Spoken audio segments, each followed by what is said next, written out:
Vamos a segunda de Pedro 1, del 3 al 7. Segunda de Pedro, la carta de Pedro. Si usted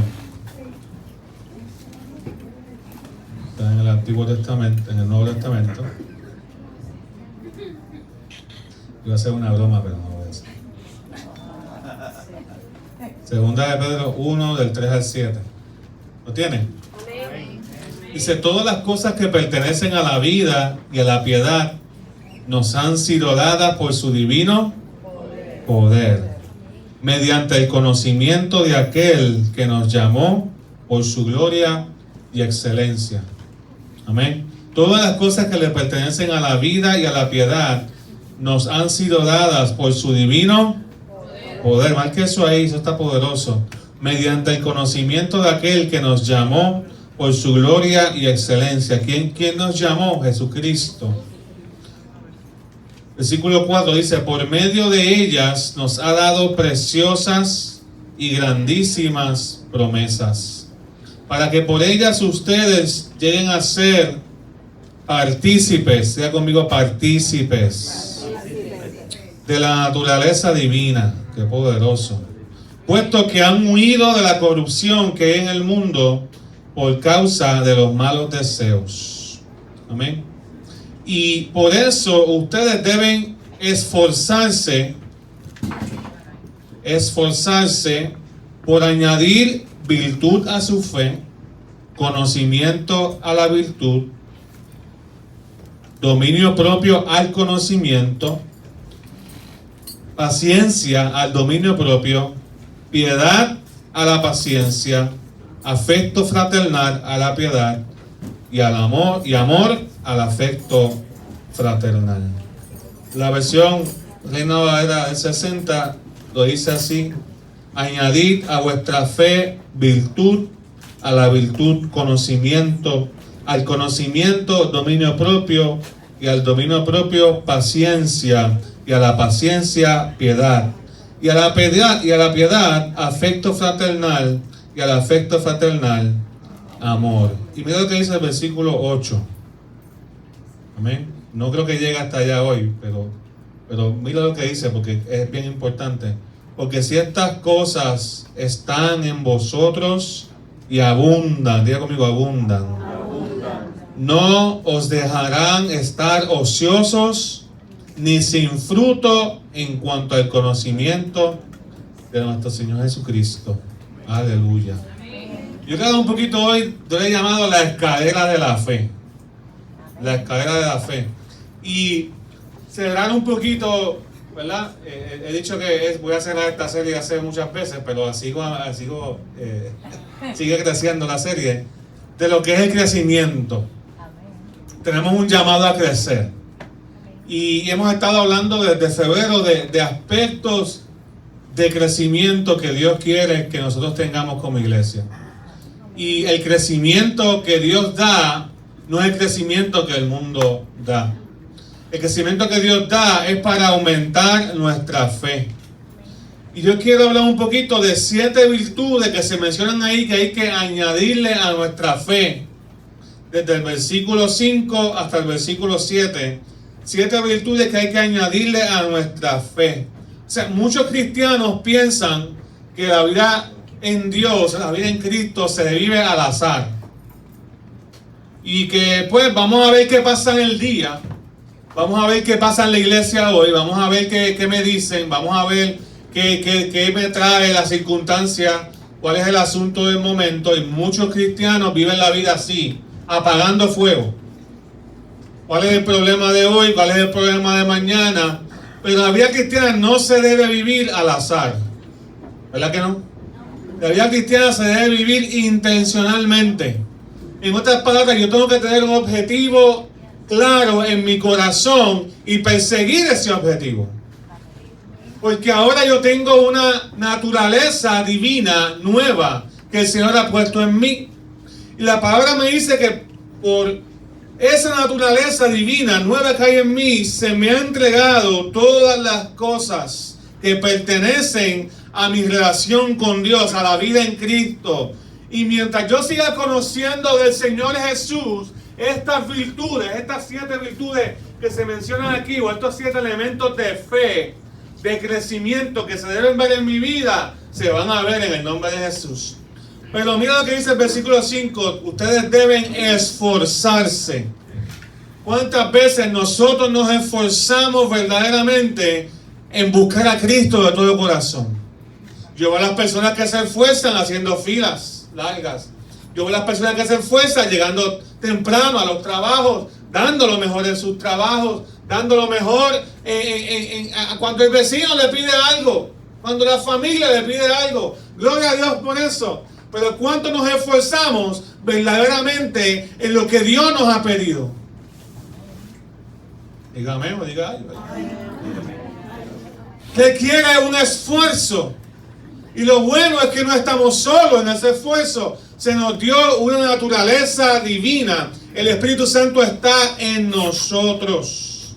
El testimonio no se construye al azar, no se construye al garete, no se construye haciendo lo que me da la gana, no se construye lidiando simplemente con las cosas que me pasan en el día. El testimonio se construye siendo claro con lo que yo quiero ver en mi vida. Y no puedo vivir la vida cristiana de acuerdo a lo que pasa en el día. Tenemos que tener un propósito en ir hacia una dirección. En cierta manera tenemos que ser predecibles en cuanto al deseo de crecer, en cuanto a la búsqueda de Dios. Hay cosas en que los cristianos debemos actuar y debemos crecer. ¿Por qué? ¿Por qué yo digo que debemos ser predecibles en cierto aspecto? Porque la palabra nos enseña que si yo estoy en Cristo, hay cosas que van a comenzar a cambiar.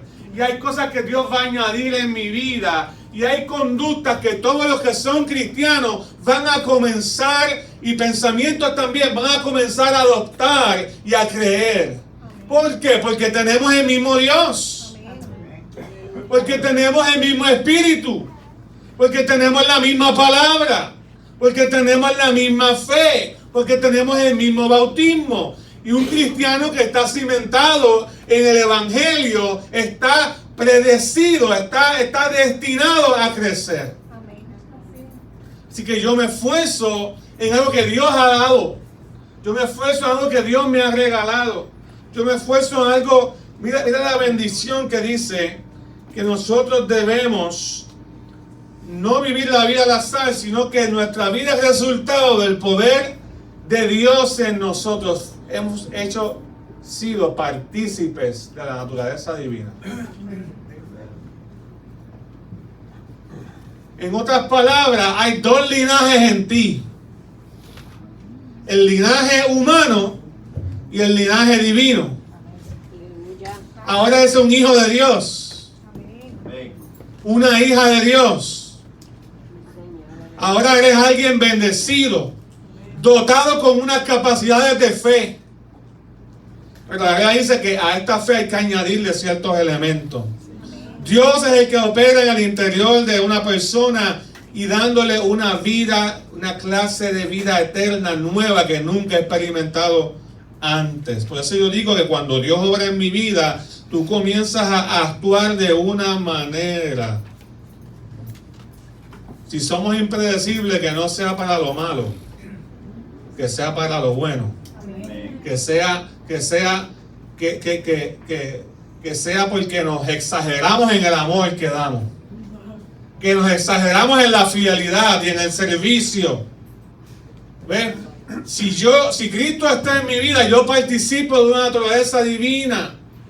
Y no es que todos somos iguales, pero todos tenemos que tener una meta colectiva como creyentes. Dios está en su iglesia, Dios está trabajando en nosotros y Dios nos ha hecho partícipes y nos ha dado su poder y su autoridad para cambiar. Ya que está dado tuyo, Dios quiere que tú cambies. Ahora mira los patas y dile, tú también. Tú también. También. Sí, no. Y Dios pone ese fundamento, el fundamento de la fe. Todas las cosas que pertenecen a la vida de la piedad nos han sido dadas por su poder. Qué tremendo que todo lo que yo necesito, Dios me lo entregó. Todo lo que yo necesito para crecer, para cambiar, Dios me lo entregó. Dios me lo entregó. Añadid a nuestra fe virtud. Yo lo que veo ahí que Dios nos está diciendo que tenemos que seguir creciendo. Pero ¿qué es la fe? La fe es el regalo que Dios te da para reconciliarte con Él. La fe es poner tus ojos en Cristo. La fe es la certeza de que Dios se reveló en Cristo para salvarte. La fe es la habilidad para responder al llamado de Dios. La fe es necesaria porque sabes que estás perdido y que sin Cristo eres nada. Por lo tanto, mi fe está puesta en alguien que me saca de donde estoy para estar en un lugar mejor. Y ese lugar mejor se llama la presencia del Señor. Yo necesito fe, pero la fe no es simplemente creer. La fe necesita ser completada, perfeccionada. Y en ese sentido vamos a ver que hay otros elementos aquí que el Evangelio, ¿verdad?, va a añadir en nosotros.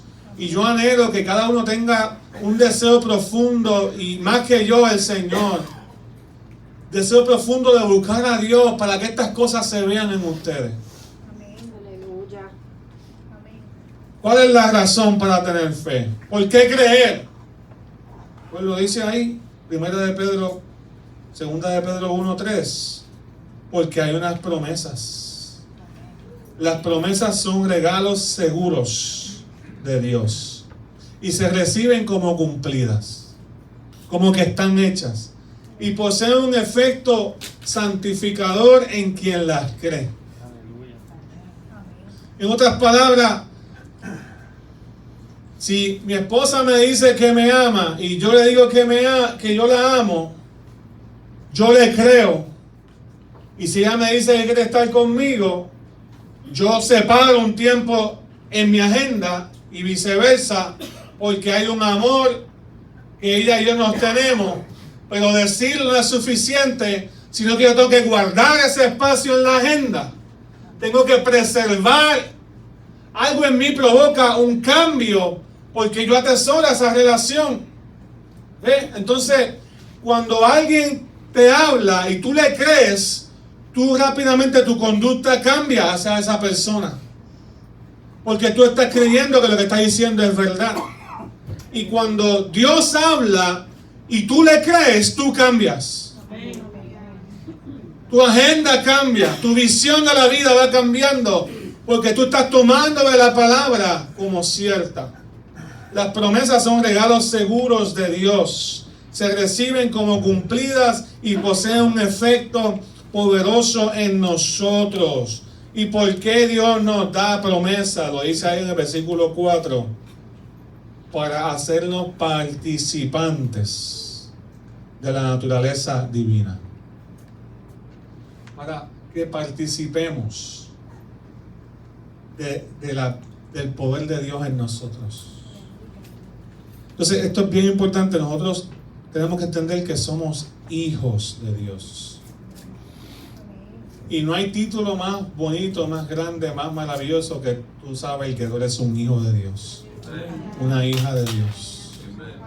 Pero los hijos deben adquirir la identidad de esa familia. Los hijos tienen padre, tienen dirección, tienen cuidado, tienen amor, mientras están dentro del rango de influencia de ese padre. Por eso es bien importante que nosotros entendamos cuál es la mayor promesa que se nos está dando aquí en este pasaje. Que nuestra vida pasada ya no tiene poder sobre nuestra vida presente. Ahora soy participante de la naturaleza divina. Amen. Y si Dios está en mí y su Espíritu Santo está en mí, se supone que el poder de Dios se vea más que el mío, que el carácter de Dios se vea más que el mío, que el mover de Dios se vea más que mi voluntad. Que lo que Dios quiere hacer prevalezca en vez de lo que yo quiero hacer. Porque ahora yo no me mando, ahora yo participo en la naturaleza divina, donde el Espíritu Santo tiene el control de mi vida. ¿Están aquí, hermano? Voy a pegar los aires si está frío.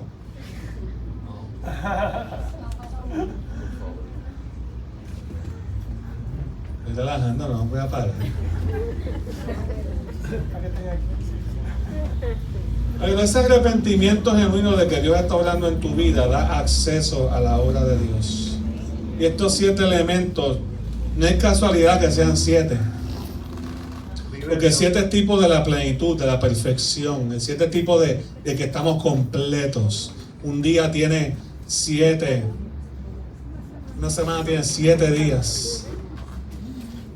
La escala musical tiene 7 notas. La octava comienza un nuevo ciclo.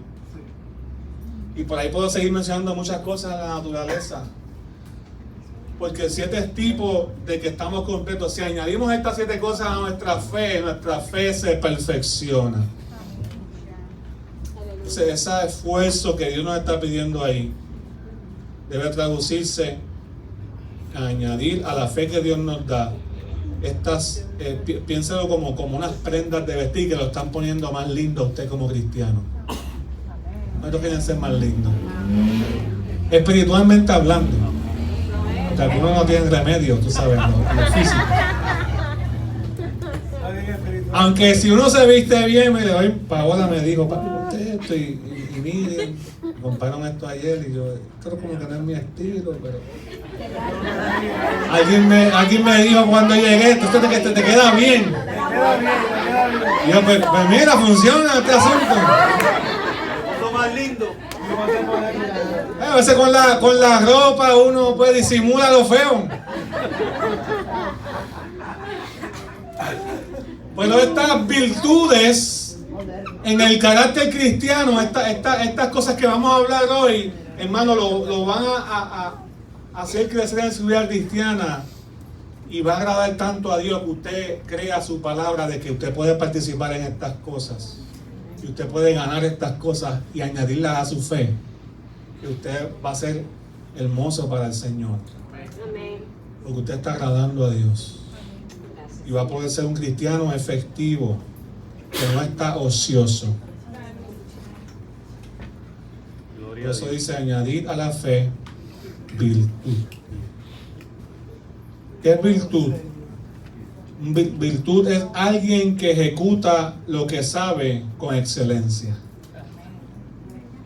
Alguien que ejecuta lo que sabe con excelencia. La fe es un regalo que Dios nos da, la palabra de Dios. Yo la creo, produjo fe en mí, creí en Cristo, me arrepentí de mis pecados, pero no se queda ahí. Dios quiere que entonces de mi parte hacia Él, yo pueda buscarle con excelencia. Hermoso el Señor. ¿Me sigue, hermano? Porque fíjate que para pedir de Dios somos buenos. Pero para buscarlo con excelencia, no somos virtuosos. Nos caemos en la ejecución. Y no es otra cosa que entender que creer nada más no es suficiente, sino que porque creo, actúo. Porque creo, obedezco. Porque creo, voy a desarrollar excelencia en la obediencia a quien le estoy creyendo. La fe es un regalo que Dios nos da, que la palabra produce, pero la virtud es algo que yo me esfuerzo en una respuesta a lo que Dios ha hecho en mi vida. Yo no sé si usted ha visto a alguien que sabe hacer algo bien, pero que usted sabe, esa persona, por ejemplo, alguien que toca un instrumento tremendo, tú dices, esa persona tiene que haber pasado tiempo, mucho tiempo practicando ese instrumento. Y la gente piensa que en las cosas del Señor, las cosas se dan al garete o al azar. No, hermano, el que ora, que tú dices, bueno, yo quisiera orar como esa persona, no se dio de un momento para otro que tuvo un sueño, al otro día ya dijo, ya sé orar. Es que pasó tiempo en la presencia del Señor orando. Ay, que yo quiero dominar las escrituras como lo domina aquel hermano. Ay, hermano, pues voy a orar a ver si el Señor, como ahora, vamos a la inteligencia artificial. Si yo pudiera leer toda la Biblia y que ahí en un minuto ya tuviese que tener todo. Pero eso no se puede. Usted tiene que pasar tiempo en la escritura. Usted tiene que ejecutar. Dios no le va a demandar por lo que usted no sabe, pero usted debe buscar la virtud por lo que usted sí sabe. Eso es. Comienza a hacer lo que Dios te ha pedido. Gloria a Dios. Hazlo con excelencia. Los demonios también creen. Los demonios también adoran a Dios. Los demonios también tienen que reconocer el nombre del Señor. Los demonios también les pasan cosas cuando la presencia de Dios está en un lugar. Mire, cuando Cristo llegaba a un lugar, los demonios decían, déjame tranquilo, que tiene contra nosotros. O sea, los demonios también tienen buena teología. Pero tienen pobre ejecución porque son rebeldes por naturaleza. Son de las tinieblas por naturaleza. Porque a nosotros se nos dio la bendición de participar en la naturaleza divina para que podamos tener comunión con Dios. Ayudar, añadir a nuestra fe virtud, añadir a nuestra fe excelencia, añadir a nuestra fe la ejecución. No solamente creer, sino que ahora yo puedo obedecer al Señor. De hecho, muchas veces en la Biblia hablamos de creer, pero cuando se usa la palabra creer es porque alguien obedeció. Le voy a dar un ejemplo. Dios le dice a Abraham y a Sara, ustedes van a ser padres. A los 80 años le da una promesa. El hijo tiene un hijo, les voy a prometer que voy a bendecir a través de ustedes todas las naciones del mundo. Y allá, esa palabra, después de un par de tratos con Dios y ciertas desvíos que intentaron, que luego de eso, Dios le tuvo que reafirmar esa promesa varias veces. Dice que Abraham creyó a Dios y tuvieron a Isaac. ¿Qué implicó ese creer? Que durmieran en la misma cama, que le creyeran que Dios iba a ser fiel, que tuviesen relaciones sexuales y que pudiera quedar embarazada a pesar de que a su edad se supone que no tuviera, porque ya dice la palabra que había perdido la costumbre. De hecho, los otros días salió una noticia de una mujer en Alemania de 60 y pico de años que quedó embarazada. 60 y pico de años y lo tuvo más bien.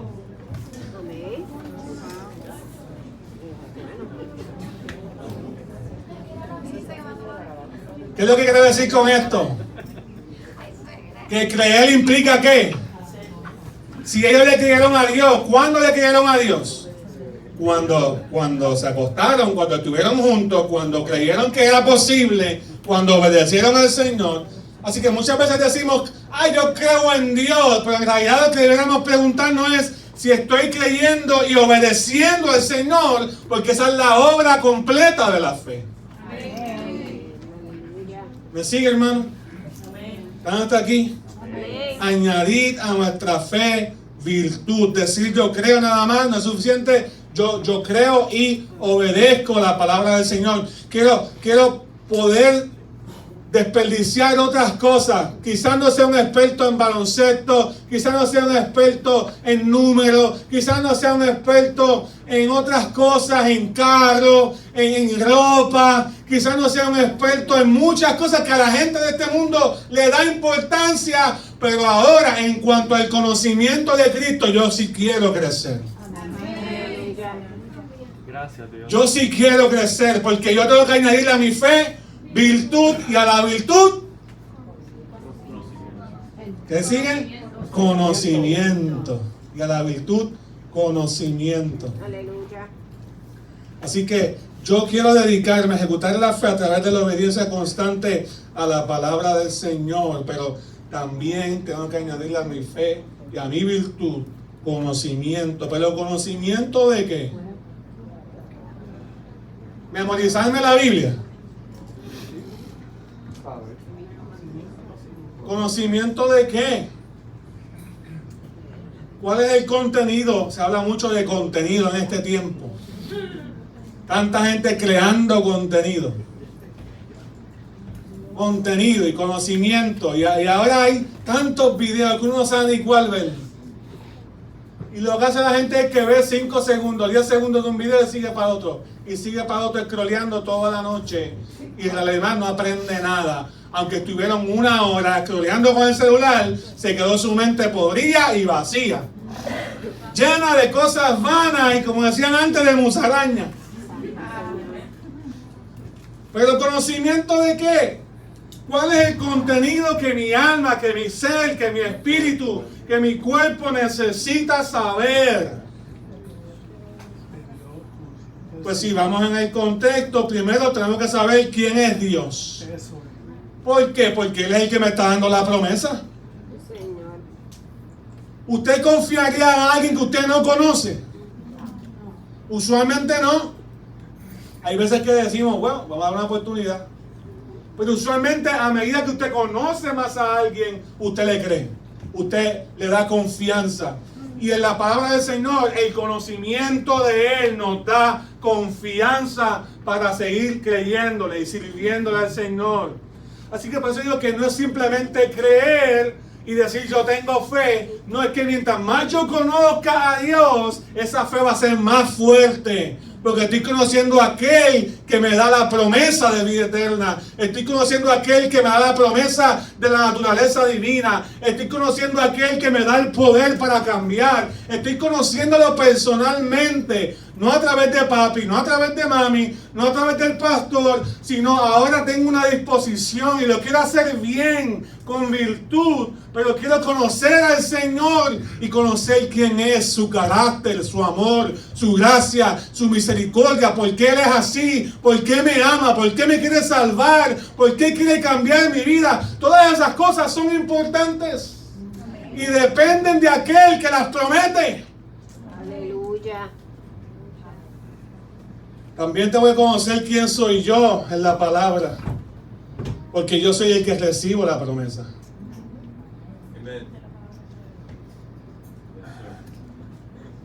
Y entender que hay cosas que no dependen de mí, pero hay cosas que sí. ¿Quién soy yo? ¿Por qué Dios me creó? ¿Por qué yo necesito esa promesa de esa naturaleza divina? Que no es simplemente una promesa para que la quiera y ya. Es algo de mucha más envergadura, que tiene más peso. Es algo de vida o muerte. Es algo de destinos eternos. Es algo de carácter de Dios. Gloria a Dios. Es algo de mucho peso. Sí, amén. Lo que Dios quiere hacer en la vida, en la humanidad y en mi corazón, es algo grande. Porque Dios se fijó en nosotros, en los humanos, en algo tan frágil, tan débil, tan pasajero. ¿Por qué no creó robots que simplemente hicieran lo que Él daba con un botón y creó humanos que le pueden llevar la contraria? Yo sé que usted no le lleva la contraria a Dios, pero yo a veces le llevo la contraria. ¿No era más fácil crear robots y ahí, Señor, de ahí tienes un ejército de personas que hacen lo que tú quieras? Pero Dios se glorifica en gran manera cuando coge personas que antes estaban a la contraria, que antes que parecía que tenían un trastorno posicional desafiante con las cosas de Dios, y ahora los hace humildes, los hace adoradores. Aleluya. Solo porque conocen quién es Dios y conocen su condición tan profunda, tan mala, tan alejada de Dios, con una conciencia tan dañada, con acciones tan impuras, que cuando vimos a Cristo, Señor, te necesito que me salves, necesito que me cambies, necesito que me transformes, Oh, gloria a Dios. que tomes este pedazo de rebeldía, algunos es más que un pedazo,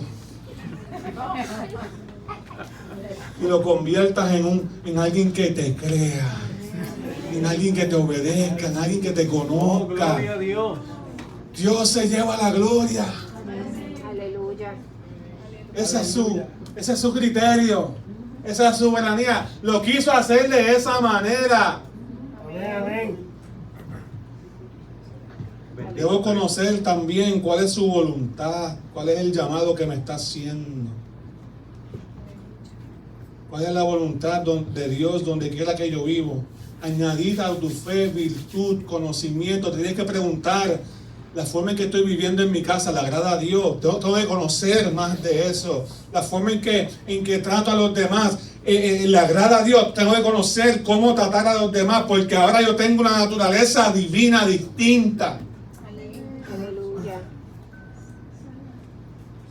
La forma en que me comporto en el culto, la forma en que me comporto en privado, la forma en que manejo mis finanzas, la forma en que establezco metas y propósitos de la vida, lo estoy haciendo de una manera que la causa del evangelio se engrandezca, o quiero ponerme a mí primero. Aleluya. Ese conocimiento es importante porque te va santificando, te va dando dirección, te está obligando a tomar decisiones. Pero como ahora tienes fe y tienes virtud, vas a tomar decisiones. Porque para ti la fe no es simplemente un concepto, sino que es una obediencia. Amén. Y mientras más conocimiento, más eres responsable de ejecutar. Y no es que Dios le va a pasar la mano al ignorante, o al que no se preocupó tampoco de buscar la voluntad de Dios. Porque hay gente que dice, pues mejor es no saber nada. Porque si soy responsable de lo que sé, pues mejor no saber nada. No, tampoco es así, porque ahora ya eres responsable. No importa. Eres responsable ante la presencia del Señor. La diferencia es que ahora tú como creyente disfrutas buscar al Señor. Disfrutas servirle, disfrutas amarle. Porque ya tu naturaleza humana no es la que domina, es la del Espíritu, es la vida del Espíritu. Aleluya. ¿Alguien está aquí conmigo, hermano? Sí, amén. Aleluya. Ya que está lo tuyo, se sigue poniendo bueno esto. Sigue poniendo bueno. Sí, amén. Discernimiento de lo bueno y lo malo, las promesas. Tengo que preguntarme, tengo que conocer eso de las promesas del Señor. Hay una promesa en esta área de mi vida para mí, que Dios ha prometido acerca de mi mente. Dios me prometió salud en mi corazón, salud en mi mente. Me tengo que preguntar qué Dios ha prometido en mi vida. Bendito Jesús. Santo. Dios me ha prometido estar conmigo en los momentos de dificultad. Gracias, Señor. ¿Acaso Dios ha prometido que si yo ejecuto, que si yo le creo, mi matrimonio va a ser bendecido? Eso. Amén. Aleluya. Mi crianza, los hijos. Sí, Dios. O sea, ¿a quién le vamos a creer? A aquel que conocemos más le vamos a creer. A aquel en quien confiamos más vamos a creer. Por lo tanto, como creyentes tenemos que conocer más del Señor, porque no es simplemente decir yo creo y ya, voy a la iglesia y ya no. Yo tengo que crecer en conocimiento del Señor. Aleluya. ¿Alguien dice amén? Amén. Todo el conocimiento que necesito para avanzar en esta naturaleza divina que Dios me ha prometido se obtiene conociendo a Cristo revelado en la palabra de Dios. Aleluya. Mientras más yo me ponga la palabra de Dios tiene un propósito por el cual Dios nos la dejó, que es revelar a Cristo. Desde el Antiguo Testamento se apunta hacia Jesús. A través de la ley, a través de los profetas, a través de los símbolos, a través de los tipos, las ilustraciones, apunta a Cristo. Gracias, Señor. Y el Nuevo Testamento es la revelación de Cristo y de su cuerpo, que es la iglesia. Mientras más yo conozca a Cristo, más voy a conocer, y más conozca su palabra, más voy a conocer a Cristo. Hay un muchacho que estaba en la universidad ya y El papá le decía continuamente, lee la Biblia. Y le preparó, vas a estar solo ahora. Le decía, lee la Biblia, ¿sabes? Y el muchacho, como todos nosotros, muchos que estamos en la universidad, se le acababa el dinero. Y le decía, llamaba al papá, papi, necesito dinero. Y el papá le decía, lee la Biblia. Y entonces, cada rato le pasaba eso. Papi, necesito chavo. Y el papá le decía, lee la Biblia, lee la Biblia.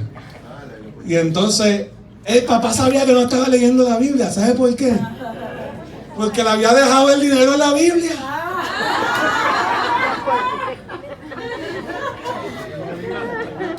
Eso es una buena estrategia para los papás, ¿verdad? Decía, lee la Biblia. Y nunca leía la Biblia porque la Biblia le había dejado el sobre con el dinero que él necesitaba. Lee la Biblia. Quizás muchos de nosotros tenemos que hacer lo mismo, comenzar a leer la Biblia porque la hemos abandonado. No sustituye escuchar a tu artista cristiano, a tu creador de contenido favorito, aunque sea de fe. No sustituye tu tiempo de sentarte a la palabra del Señor, decir, Señor, voy a leer la palabra, te quiero conocer a ti y quiero que tú me hables. Y aunque sea un fragmento, aunque sea una historia, quiero que tu Espíritu Santo use esto que yo estoy leyendo para que mi fe crezca, para poder conocerte mejor. No hay sustituto para eso. No me importa cuántos influencers tú conozcas, tú entiendas si es tu amigo, si te gusta, si no te gusta, no. La palabra de Dios no tiene sustituto. Amén. Sí, Dios. Gloria a Dios. No creemos. Aleluya. No tiene sustituto. La palabra de Dios es viva, es eficaz, más cortante que toda espada de dos filos, dice la palabra del Señor. Lee la Biblia. Vive Jesús. Que penetra el alma, dice la palabra. Amén. Hasta el tuétano. ¿O será que le tenemos miedo a que nos corte aquellas cosas que nos confronte? Hay gente que me lo han dicho así, yo no voy a la iglesia porque tengo miedo de que Dios me hable y me convierta. Y le huyen al Señor porque saben que la palabra de Dios tiene poder. Pero debemos esforzarnos por añadir a nuestra ejecución conocimiento. ¿Qué es lo que dice 2 de Pedro 1:2? Búsquelo conmigo. 2 de Pedro, ahí en ese mismo capítulo. Que la gracia y la paz les sea multiplicada por medio de ¿qué? Del conocimiento de Dios y de nuestro Señor Jesús. O sea que mientras más Cristo yo conozco, mientras más yo conozco su voluntad, su propósito, su enseñanza, más paz es multiplicada en mi vida. Aleluya. Quizás algunos necesitan más paz, pero no la reciben porque no quieren conocer más a Jesús. Aleluya. ¿Sabes que uno de los secretos que hacen los psicólogos, y esto no es nuevo, pero es que te tratan de desenfocar del pensamiento obsesivo y dañino que a veces con el cual uno llega a la terapia? ¿Sí? Ellos tratan de buscar la manera de desenfocarte, porque lo que quieren es tratar de romper el ciclo de pensamiento, porque uno siempre está pensando en lo mismo. No voy a poder, las cosas están malas. Mira para allá los asesinatos, mira para allá las malas noticias. Uno siempre está pensando, y cuando la mente coge un pensamiento y se fija en él, y se obsesiona con él, comienza a afectar tu salud mental y tu salud espiritual. Me duele aquí, me duele allá. ¿Sí? Y tu mente se obsesiona con eso. Pero ahora nosotros estamos en Cristo. Y estamos llamados a paz, a vivir en paz, a disfrutar el Evangelio, a disfrutar a Cristo. Pero si yo quiero que esa paz se multiplique, Cristo tiene que estar saturado en todo mi ser. Mi mente tiene que recibir de Cristo su palabra, su amor, su gracia, su gozo. Es imposible vivir un pensamiento, un día sin un pensamiento a lo mejor malo que tú no invitaste. Si alguien descubre ese secreto, me avisa. Porque a veces quisiera, hay cosas que yo no quiero pensarlas, pero las pienso. No las invité, pero llegaron. Amén. Pero ¿sabe qué? El Señor me llamó a paz. Amén. Lo que debe predominar en mi mente es Cristo. Mientras más Cristo abunde en mi vida, más paz en mi corazón, en mi mente, vamos a tener en el nombre de Jesús. Amén. Gloria a Dios. Aleluya. La paz viene en el conocimiento de que Cristo está en control. Señor. ¿Sí? Amén. ¿Le puede decir eso usted mismo? Cristo está en control. Puedo tener paz. Pero ahora que esto es, no solo decirlo, sino vamos a averiguarlo por la palabra. Pero dice que añadamos a nuestro conocimiento, que añadamos ¿qué? Dominio propio. Dominio propio. Señor. El cuco. Esa es más difícil para algunos de nosotros. Dominio propio. Cuando Dios me pide dominio propio, ¿qué clase de Dios me pide que me aguante? ¿Qué clase de Dios me pide que sufra? ¿Qué clase de Dios me pide que tenga templanza? El Dios que te ama. Amén. El Dios que quiere que no dañes tú o pierdas tu herencia por una mala decisión Amén. o por actuar impulsivamente. El Dios que no quiere que dañes lo que tú has conocido por estar continuamente cediendo a las tentaciones por falta de dominio propio. Dominio propio implica tener señorío o dominio sobre las cosas y especialmente sobre uno mismo. Y es un fruto que también se menciona en Gálatas 5, más el fruto del Espíritu es fe, amor, gozo, paz, paciencia, benignidad, mansedumbre, templanza. Templanza es dominio propio. Dice que la fe está adquiriendo valor, está adquiriendo ejecución, está adquiriendo conocimiento, está adquiriendo ahora dominio propio.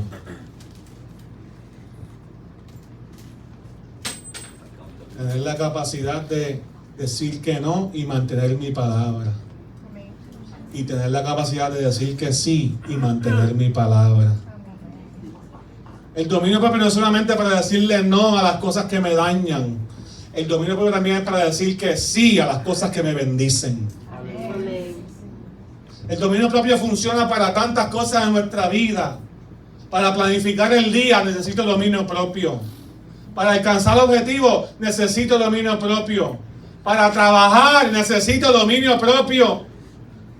Especialmente para trabajar en un ambiente hostil. Necesito dominio propio porque hay personas que si fuese por uno les trataría muy bien, pero hay otras personas que si fuese por uno.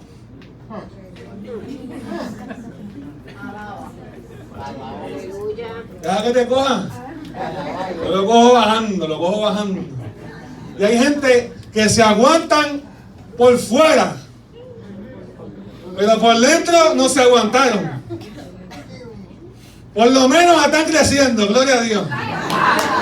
Pero la meta es que también en el corazón podamos estar tranquilos, en dominio propio, que no perdamos el control, que no contaminemos nuestra mente con querer hacerle daño a nadie, ni con el pecado que se me está ofreciendo. Porque a lo mejor dijiste que no con tu boca, pero en tu corazón deseaste hacer algo que no le agrada a Dios. Aleluya. El dominio propio abarca todo nuestro ser, espíritu, alma y cuerpo. El dominio propio también es decirle que sí al Señor. Cuando tú ves una necesidad, no es decir, eso lo hace otra persona. Es que tú la viste y ahora eres responsable y tienes el dominio propio para cambiar tu agenda, para poner las cosas del reino primero. Aleluya. Gloria a Dios. Eso es bien importante, que usted tenga dominio propio los miércoles y venga a la casa del Señor. Vuelta.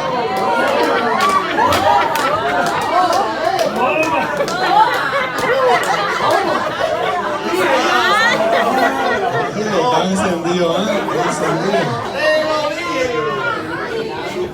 Sí, gloria a Dios. Tenga dominio propio, hermano. Paciencia. Diga conmigo paciencia. Estas dos, ni dominio propio y añadir el dominio propio, paciencia. Estas dos a nadie le gusta, pero es que son parte de nuestra fe. Nuestra fe tiene que expresarse de una manera completa y estamos creciendo. Dios tiene paciencia con usted, pero usted desarrolla paciencia también. La paciencia especialmente para usted, pero también para otros. Porque uno da de gracia lo que de gracia recibe. Santiago 1, 3 y 4 dice lo siguiente: bien sabe que cuando su fe es puesta a prueba, produce paciencia. Santiago 1, 3. Pero procuren que la paciencia complete su obra para que sean perfectos y cabales sin que les falte nada. O sea, la paciencia te mantiene de pie en medio de la tempestad. La paciencia te mantiene esperando la promesa del Señor. Yo no sé cómo Dios va a usar esto que me está pasando. Yo no sé cómo Dios me va a dar más paciencia, pero yo quiero creerle al Señor. Y la fe que yo tengo en el Señor es tan fuerte que me hace paciente. Me hace no cometer una locura. Por eso es que la paciencia y el dominio propio van juntas. Es la capacidad de esperar tiempos prolongados. Cuando Dios no me contesta. Aleluya. Cuando no entiendo lo que Dios está haciendo. Aleluya. Sí, Señor. Voy a actuar y voy a responder con paciencia. Gracias, Señor. Con dominio propio y paciencia. Esas son, llévense esas dos hoy, todos ustedes, en el nombre del Señor. Dominio propio y paciencia. Y también ore por mí. Sí, por dominio propio y paciencia. Todos necesitamos dominio propio y paciencia, ¿verdad que sí? De esta manera, nosotros cuando ejercitamos la paciencia, somos capacitados como cristianos para ver la meta más allá que el sufrimiento y el dolor. Jesús dice la palabra en Hebreos capítulo 12 que Él rechazó el dolor del momento, el oprobio, el vituperio, el sacrificio que estaba haciendo, las burlas, porque tenía un gozo más allá de lo que estaba viendo al frente. Dice Hebreos 12, 1 y 2, lo puede buscar ahí, usted lo lee. Dice, ¿cuál era el gozo? La promesa después, Él iba a ser resucitado, las vidas iban a venir, las personas iban a ser perdonadas, las personas iban a ser cambiadas, Él iba a poder ascender al cielo y la victoria y su sacrificio iba a ser completo. Él soportó la prueba.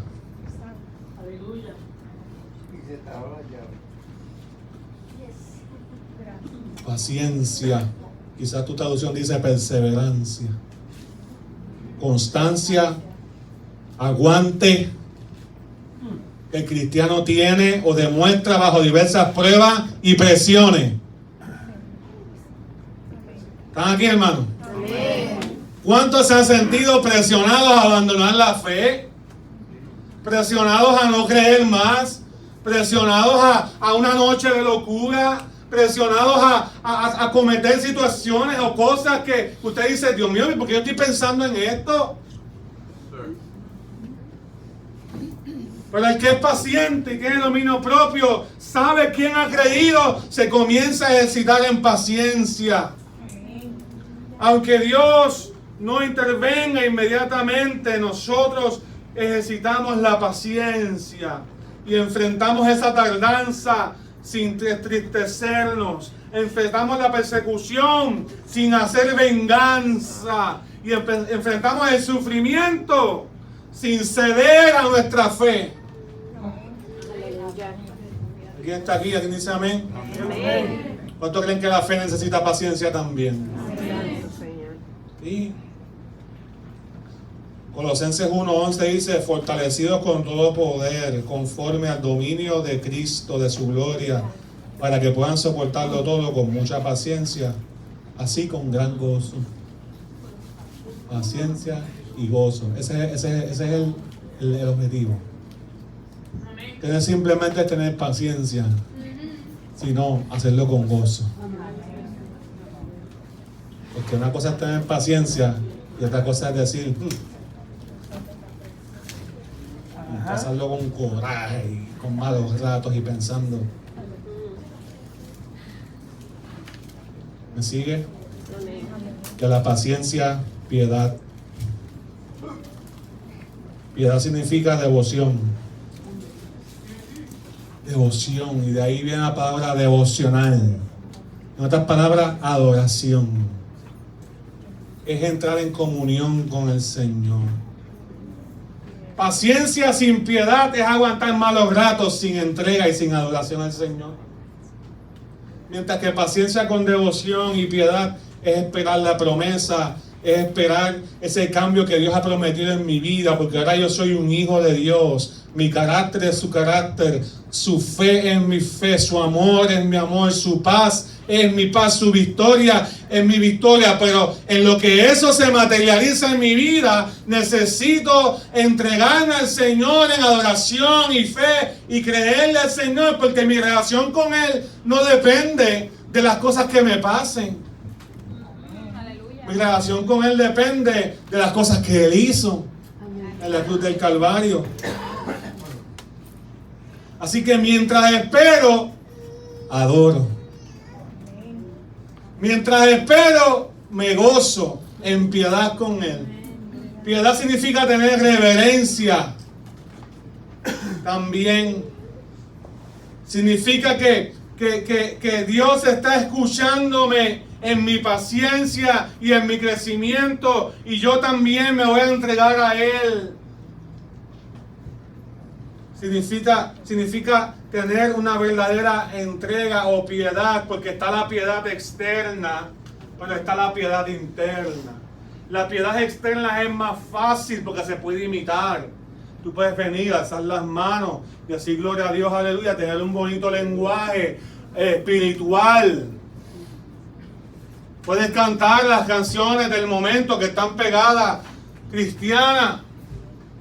Eso es fácil de imitar, la piedad externa. Puedes vestirte con modestia, pero la piedad interna, la que te hace humilde, la que te hace buscar al Señor porque sabe que lo necesita, porque depende de Él.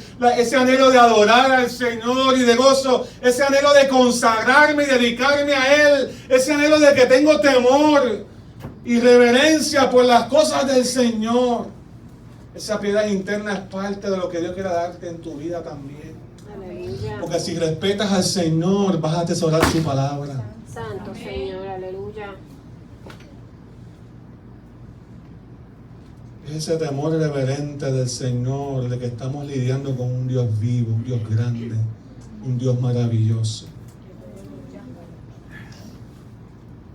¿Alguno de ustedes? Una notita aquí. Una actitud correcta hacia Dios es importante. Y eso significa la piedad.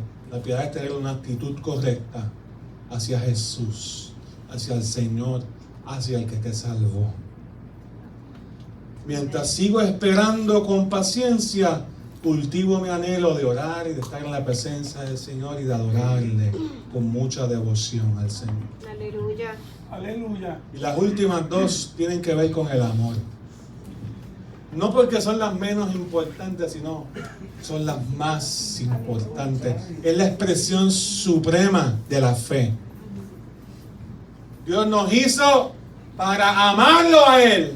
Amén. Y para amar a otros. Santo Señor. Y el primero dice que añadamos a la piedad, a la devoción, afecto fraternal.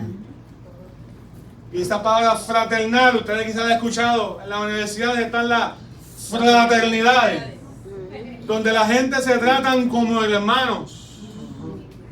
Y de ahí es que viene la palabra Filadelfia, la hermandad.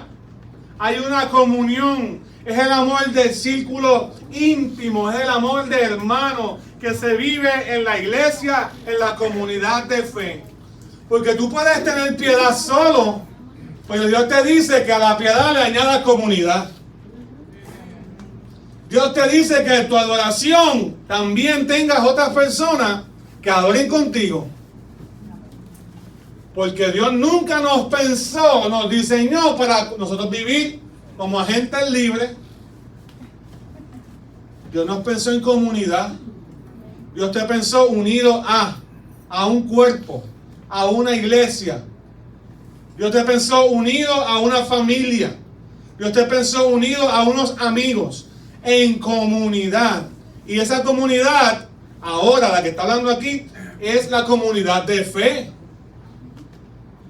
Hay muchas comunidades. Está la comunidad deportiva, está la comunidad del trabajo, están los que estudiaron lo mismo que tú, los profesionales, están los de tu comunidad donde tú vives, pero solamente una está llamada a vivir la fe, y es la comunidad del cuerpo de Cristo.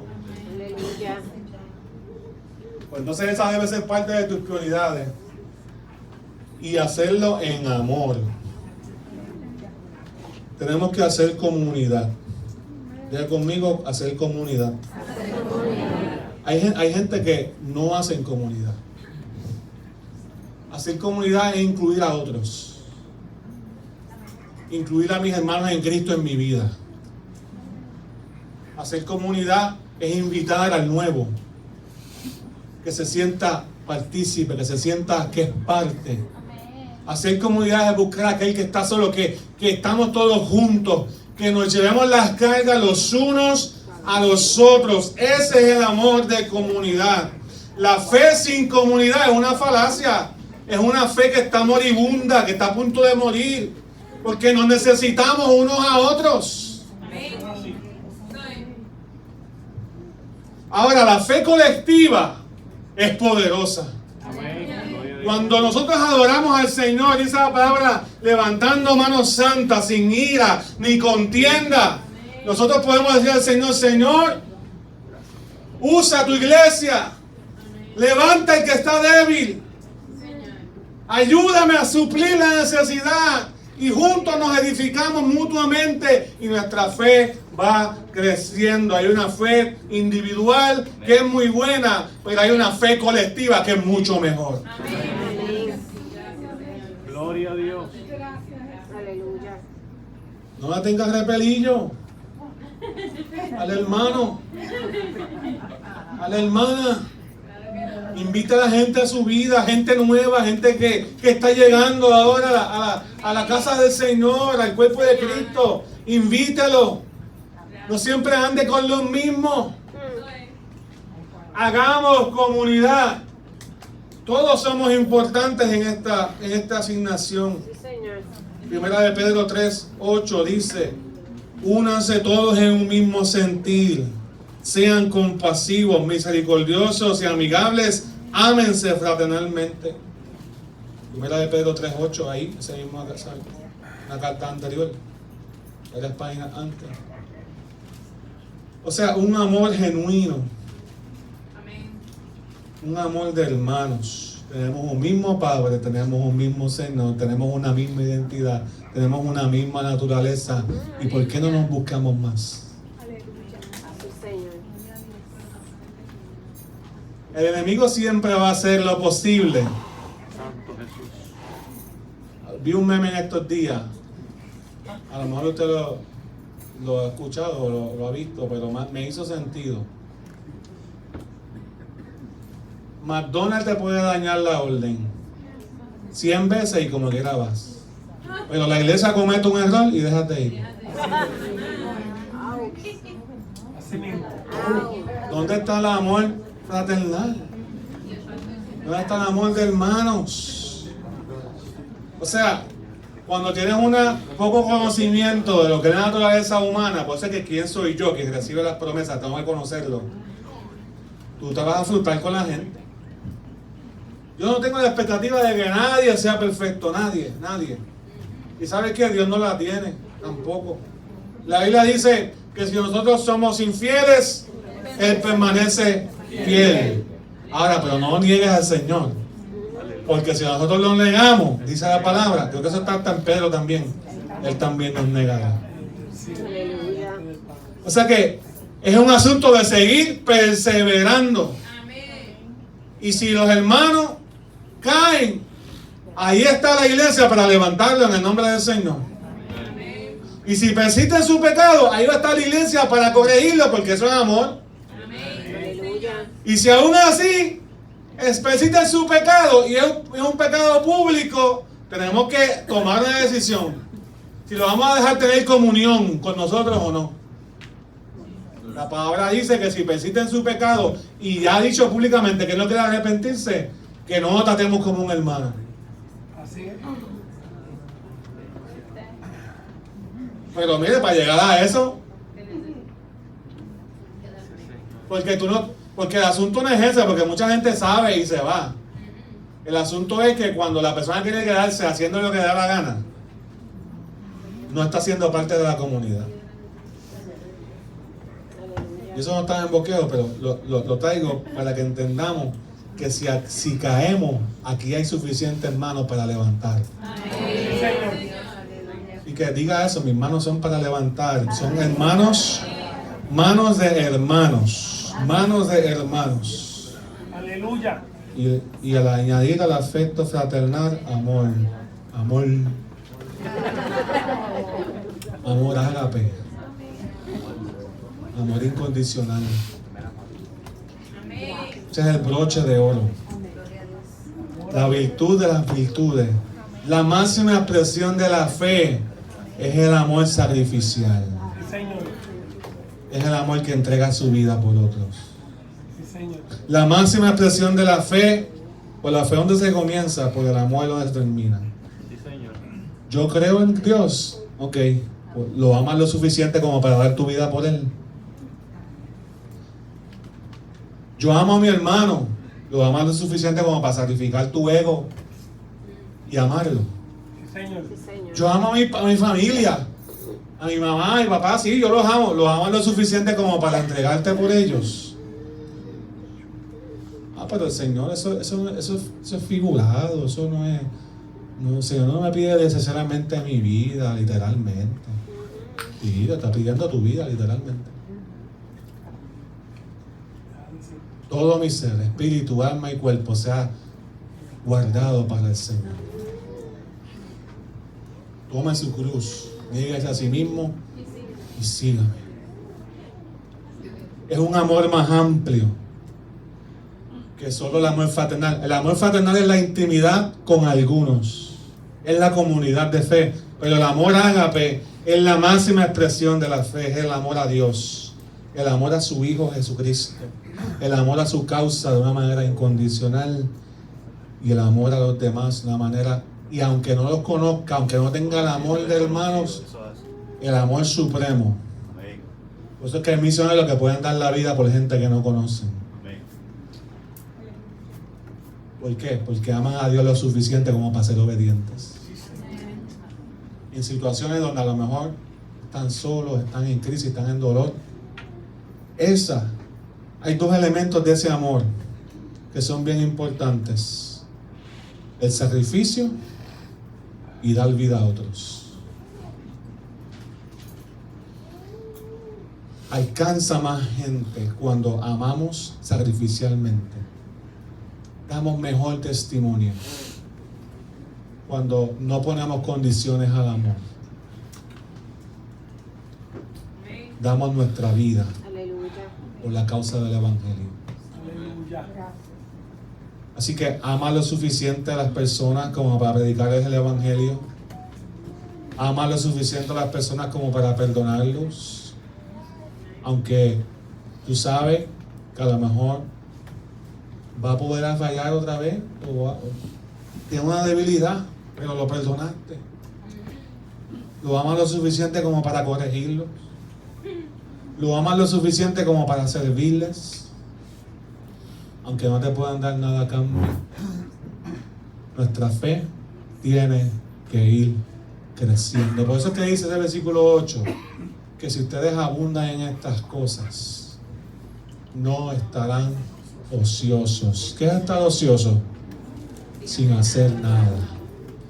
Porque el que tiene conocimiento, el que quiere obedecer al Señor, el que quiere amar, ha añadido a su fe unos elementos que añaden influencia y te mantienen activo en las cosas del Señor, en sus caminos.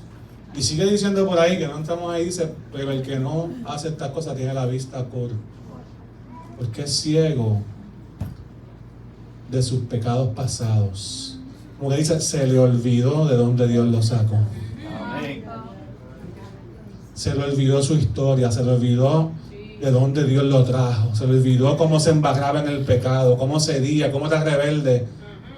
Y si no añadimos a nuestra fe, ese es el riesgo que caemos nosotros, que podamos abandonar el lugar que Dios nos ha puesto.